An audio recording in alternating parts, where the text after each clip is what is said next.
તો નવસારીના આમદારા ગામમાં પણ પાણી ભરાયા છે। કોડીવાડ વિસ્તારમાં 4 થી 5 ફૂટ પાણી ભરાઈ ગયા છે। ગામમાં પાણી ભરાતા સ્થાનિકોને પણ ભારે હાલાકીનો સામનો કરવો પડી રહ્યો છે। સ્થાનિકોની ઘરવખરી પાણીમાં ગરકાવ થયેલી જોવા મળી રહી છે।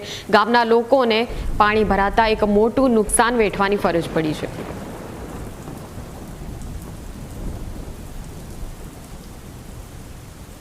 નવસારી જિલ્લામાં સતત વરસી રહેલા વરસાદને પગલે આ ચીખલી તાલુકાનું આમદરા ગામ છે કે જ્યાં પાણીનો ભરાવો થયો છે। આ આમદરા ગામની પ્રાથમિક શાળા છે કે જે પાણીમાં ગરકાવ બની છે।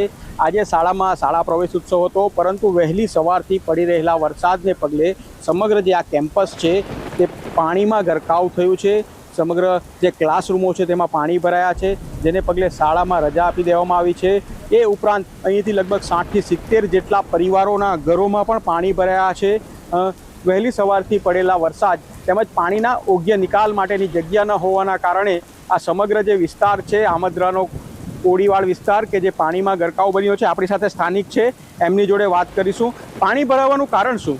પાણી ભરાવાનું કારણ મૂળ એ છે કે ગ્રામ પંચાયત આમદરા દ્વારા સરપંચશ્રી દ્વારા પ્રી મોન્સૂન જે કામગીરી કરવી જોઈતી હતી એ બરાબર ના કરાતા આજે પાણીનો ભરાવો થયો છે। અને આ બાબતે સરપંચશ્રીને વારંવાર રજૂઆત કરેલી છે, તેમજ સ્થાનિક ચીખલી પોલીસ સ્ટેશનની અંદર પણ જે ઘરો પ્રભાવિત છે એમણે 2 દિવસ પૂર્વે જ લેખિતમાં રજૂઆત કરી હતી, છતાં પણ તંત્ર દ્વારા નક્કર પગલાં ન લેવાતા આજે પાણીનો ભરાવો થયો છે। અને આજે વધુ વરસાદ પડતા પ્રાઇમરી સ્કૂલ સહિત તમામ વિસ્તારના ઘરો છે એમાં પાણી કેર સમજ જેટલા પાણી ભરાયા છે। તો સમગ્ર વિસ્તાર છે તે પાણીમાં ગરકાવ બન્યો છે। ખાસ કરીને જે ઘરો છે તે ઘરોમાં પાણી ભરાયા છે, જેને પગલે લોકોને હાલાકીનો સામનો કરવો પડી રહ્યો છે। જીગર નાયક, ન્યૂઝ કેપિટલ।